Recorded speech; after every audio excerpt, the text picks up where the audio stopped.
une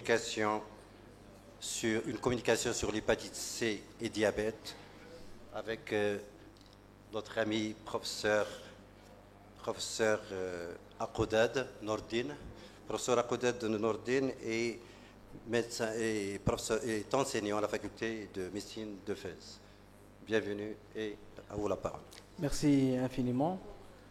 Tout d'abord, je tiens à vous remercier l'ADN et les laboratoires Pharma 5 de m'avoir invité à ce congrès et vous féliciter pour la qualité d'organisation et la qualité des thèmes choisis cette journée. Donc, vous m'avez chargé de traiter l'hépatite virale C, une pathologie infectieuse chez une population particulière qui sont les diabétiques. Comme vous le savez, c'est une pathologie infectieuse et l'autre, c'est une pathologie métabolique, mais ils ont en commun de poser énormément de problèmes de santé bien sûr, à l'échelle nationale et internationale. D'une part, par leur prévalence et par la morbidité, la mortalité qu'ils engendrent, soit à court terme, soit à long terme, comme vous le savez très très bien. Et bien sûr, le coût pour l'économie de santé d'un pays. Quelques chiffres concernant l'hépatite virale C, avec une prévalence mondiale de 3%, soit à peu près 170 millions de patients ou de personnes infectées par le virus de l'hépatite C dans le monde. Il y en a plusieurs génotypes, 6 génotypes. Malheureusement, on a peu de données sur la prévalence de cette pathologie au Maroc, mais nous avons quand même des estimations de l'OMS avec le scénario optimiste qui est de 1% et celui pessimiste de 2,5%. Donc finalement, c'est une pathologie très fréquente dans notre pays et pose énormément de problèmes. Comme vous le savez, il est absolument indispensable de déterminer le génotype de virus de l'hépatite C avant de démarrer un traitement, parce que ce sont les génotypes qui vont conditionner les combinaisons thérapeutiques par la suite. Les génotypes les plus fréquents au Maroc, c'est le génotype 1 et le génotype 2. À long terme, on va assister à des complications dans la maladie si on ne dépiste pas les patients, si on ne les traite pas. On verra par la suite apparaître les complications, notamment la cirrhose et ses complications, et principalement le carcinome hépatocellulaire. Heureusement, un énorme progrès a été constaté ces dernières années dans le domaine thérapeutique. Et on arrive maintenant à traiter plus de 90% des patients avec un traitement qui est bien toléré, moins d'effets secondaires et très efficace. Et ce sont des comprimés, 1 à 2 comprimés par jour pendant une durée qui ne dépasse pas 12 à 24 semaines selon la situation. Malheureusement, c'est un traitement qui coûte excessivement cher, comme on va le voir. Je vous fais grâce concernant le chiffre de diabète, vous connaissez mieux que moi le diabète. Mais on va essayer de répondre à la question suivante. Quelle est la relation entre l'hépatite virale C, qui est une maladie infectieuse, et le diabète, qui est une maladie métabolique? Comme vous le savez, le virus de l'hépatite C est un virus hépatotrope, donc il touche l'hépatocyte. Donc on verra apparaître des manifestations hépatiques, mais maintenant, le virus de l'hépatite C est considéré comme une maladie multisystémique parce qu'il touche d'autres organes, notamment on peut avoir des vascularites, des syndromes lymphoprolifératifs, un lymphome myeloïdien de type B, des atteintes cardiovasculaires et rénales ont été rapportées et comme vous le voyez, le diabète et l'insulinórésistance sont considérés comme une manifestation extra-hépatique du virus de l'hépatite C. Et ceci est connu depuis une dizaine d'années. De nombreuses études ont rapporté une prévalence élevée, comme vous le constatez, de diabète. Donc, tout au long de cet exposé, je vais parler de diabète de type 2. Donc, une prévalence élevée de diabète de type 2 chez les patients infectés par le virus de l'hépatite C par rapport à la population générale, de patients non infectés par le virus de l'hépatite C. Et ces chiffres sont plus élevés en cas de cirrhose virale C, comme vous le constatez, jusqu'à 50% en cas de cirrhose virale C. Mieux encore, une méta-analyse très intéressante qui a démontré que les patients diabétiques sont à risque élevé d'être infectés ou d'avoir une infection par le virus de l'hépatite C. Ce risque est multiplié, comme vous le constatez, par 3 par rapport à la population générale. Donc, après ces constats cliniques, maintenant, on sait bien qu'il existe une relation de causalité entre l'infection par le virus de l'hépatite C et le diabète type 2. On connaît même le mécanisme. Donc, le virus de l'hépatite C, donc je vais simplifier le mécanisme de diabète au cours de l'hépatite C, agit par 2 mécanismes. En entraînant soit des anomalies métaboliques de glucose, soit des anomalies lipidiques, de métabolisme des lipides au niveau du foie. Ceci, donc la première condition va aboutir à une insulinorésistance. La deuxième, bien sûr, à une stéatose hépatique. Et comme vous le savez, il existe un lien étroit entre la stéatose hépatique et l'insulinorésistance. Et les deux constituent des facteurs de risque de diabète type 2. Et bien sûr, ceci chez des patients prédisposés pour faire le diabète. Comme vous le savez, l'infection par le virus de l'hépatite C, malheureusement, après une infection aiguë, peu de patients vont guérir de l'infection. La plupart vont évoluer vers l'hépatite chronique, puis l'hépatite chronique active, la cirrhose avec ses complications, notamment le carcinome hépatocellulaire, ceci après une vingtaine d'années d'évolution. Mais, quelle est l'influence de diabète? Est-ce qu'il y a un impact de diabète sur l'histoire naturelle de l'infection par le virus de l'hépatite C? La réponse est oui, parce que plusieurs études ont démontré que le diabète de type 2 réduit les chances de guérison d'une infection par le virus de l'hépatite C après un traitement. Elle aggrave l'évolution de la fibrose, de la cirrhose et ses complications, et bien sûr augmente le risque de carcinome hépatocellulaire. Il faut savoir qu'un patient infecté par le virus de l'hépatite C, chez les diabétiques, le risque est multiplié par 40 pour faire un carcinome hépatocellulaire. D'où l'intérêt de le dépistage renforcé chez ces patients par une échographie probablement chaque 3 mois. On a vu l'impact du virus, l'impact de diabète sur l'évolution naturelle de l'hépatite C. Maintenant, si on traite ces patients, est-ce qu'on va améliorer les choses?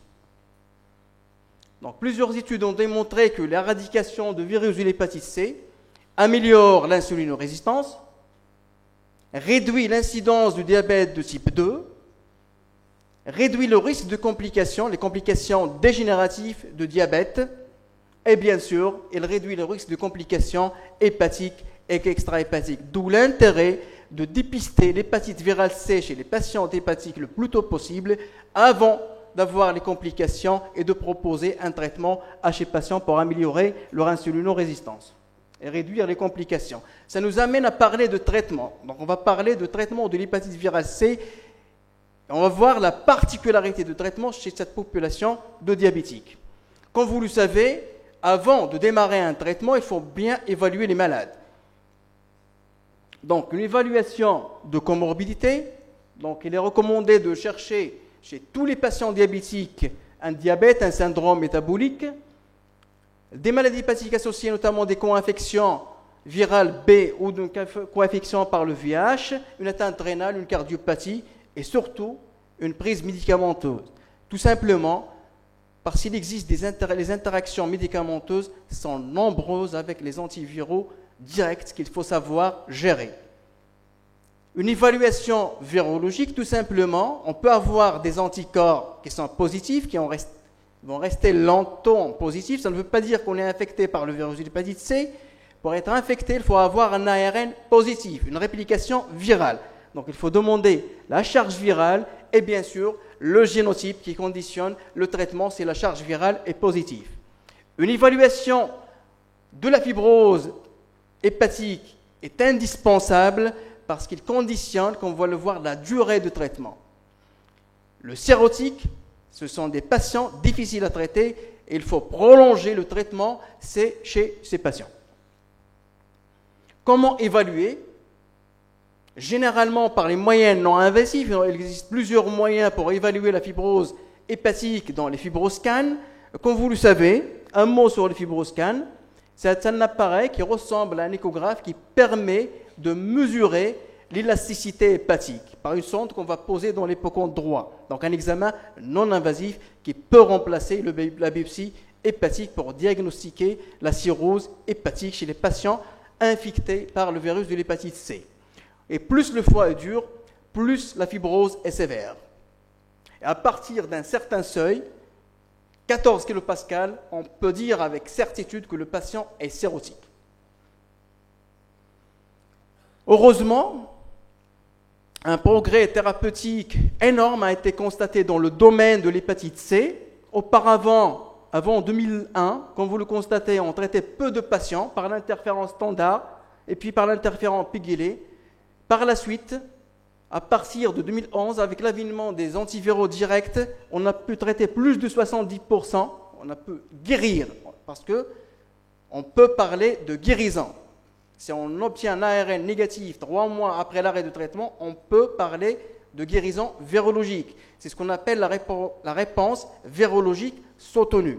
Donc à partir de 2011, on a pu guérir plus de 70% des patients grâce à l'interféron pegylaé, la ribavirine, associée aux antiviraux directs de première génération. Mais comme vous le savez, il y avait un problème d'effets secondaires, d'autolérance et de coût élevé de médicaments. Depuis 2013, comme vous le constatez, on peut traiter uniquement par les antiviraux directs, par voie orale, pendant une courte durée, et on peut guérir plus de 90% de patients. Donc, plusieurs antiviraux à action directe, il y a les antiprotéases, les antipolymérases, dont le chef de file est le sofosbuvir. Pour être efficace, pour arrêter la réplication de virus de l'hépatite C, il faut agir à différents sites.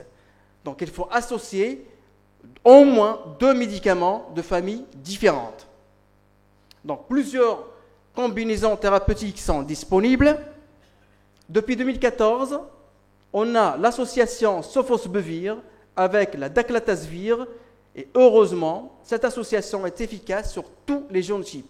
Donc on n'a même pas besoin de terminer le génotype parce qu'on sait que cette association va agir sur tous les génotypes.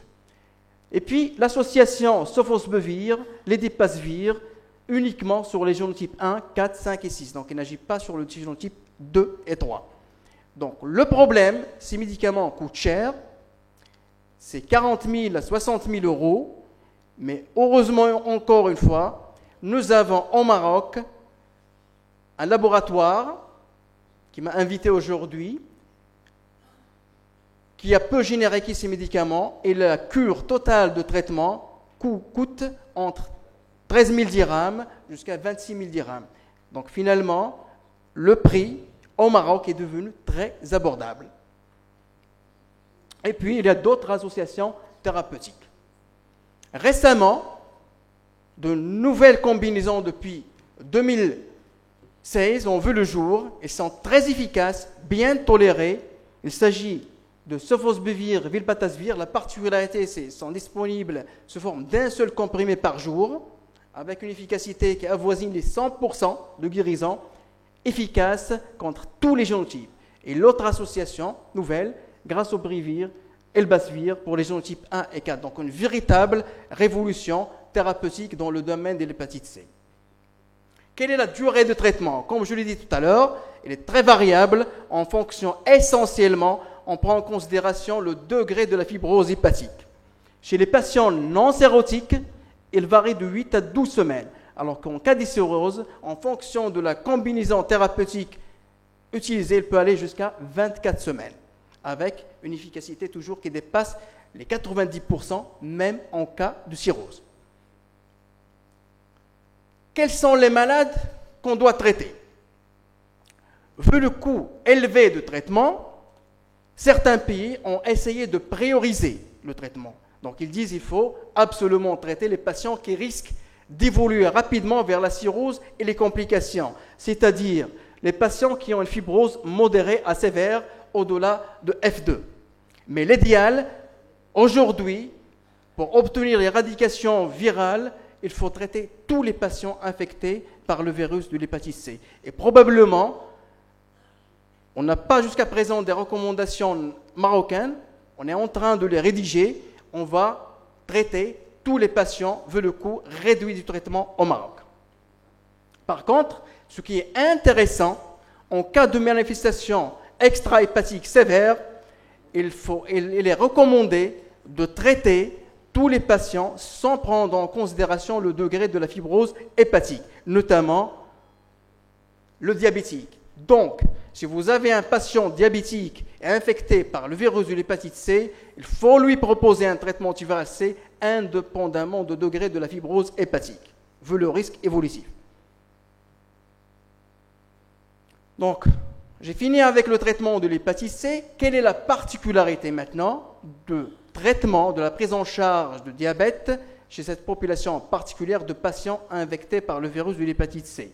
Comme vous le savez, on doit prendre en considération l'état du foie, notamment les patients cirrhotiques, parce que certains médicaments, comme vous le savez, antidiabétiques sont métabolisés par le foie et il y a un risque élevé d'interaction médicamenteuse en cas d'utilisation de leur utilisation avec les antiviraux, d'une part, et d'autre part, risque élevé d'hypoglycémie.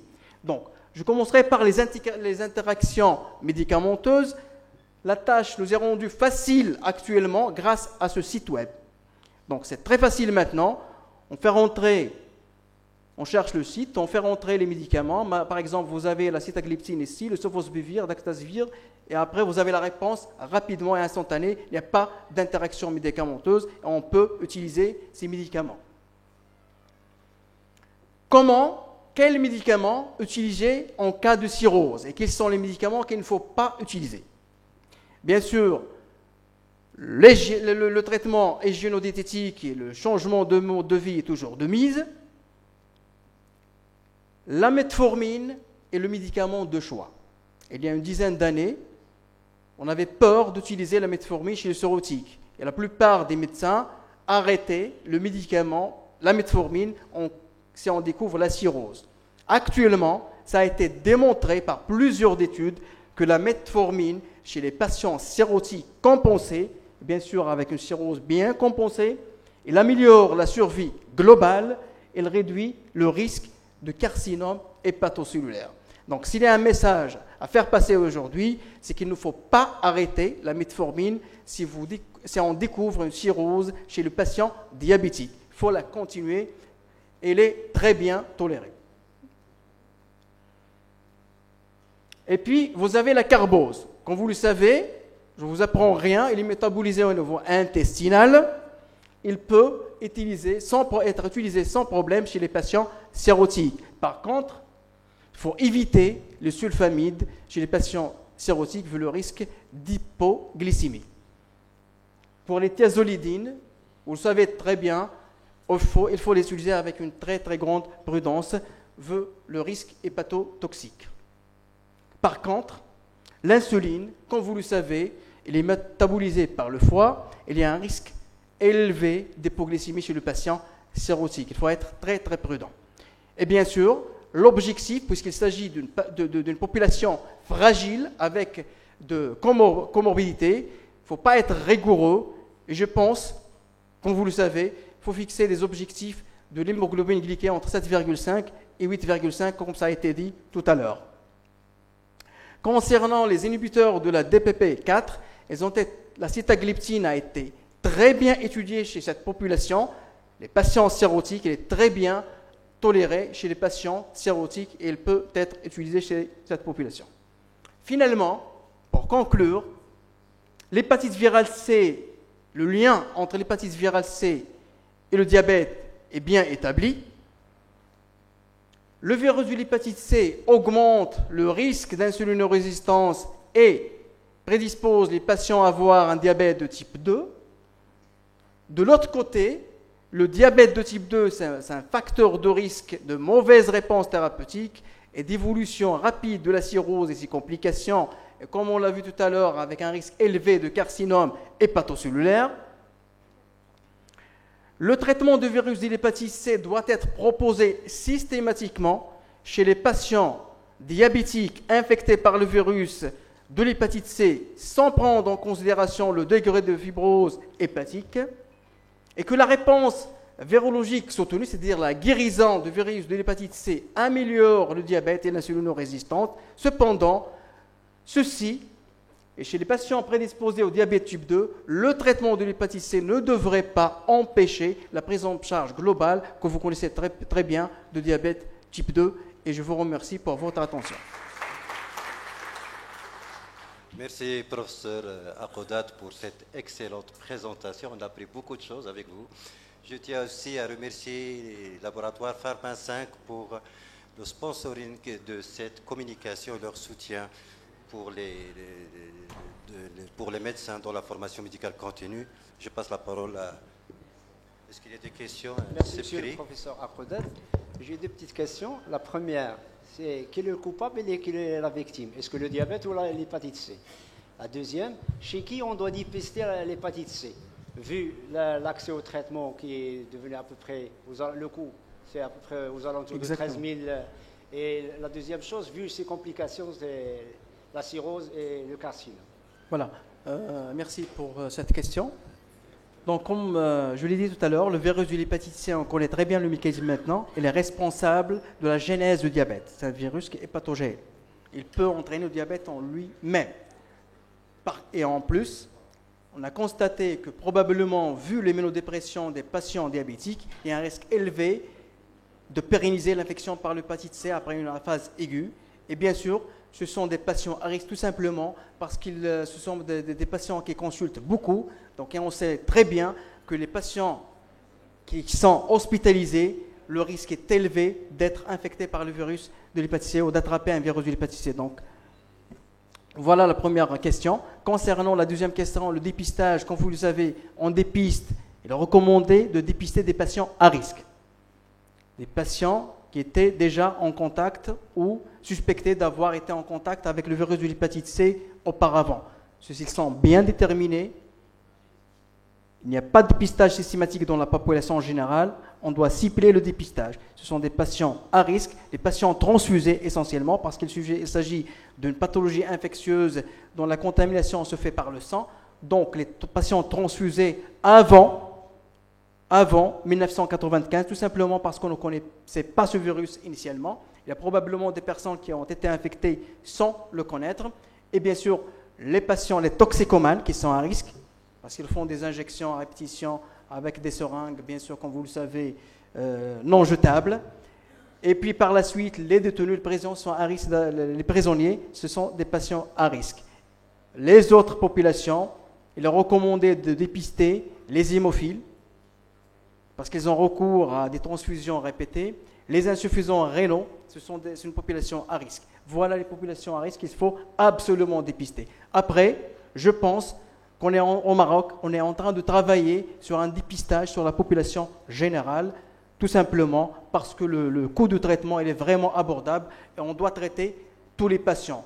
Parce que dans l'avenir, on espère éradiquer le virus de l'hépatite C.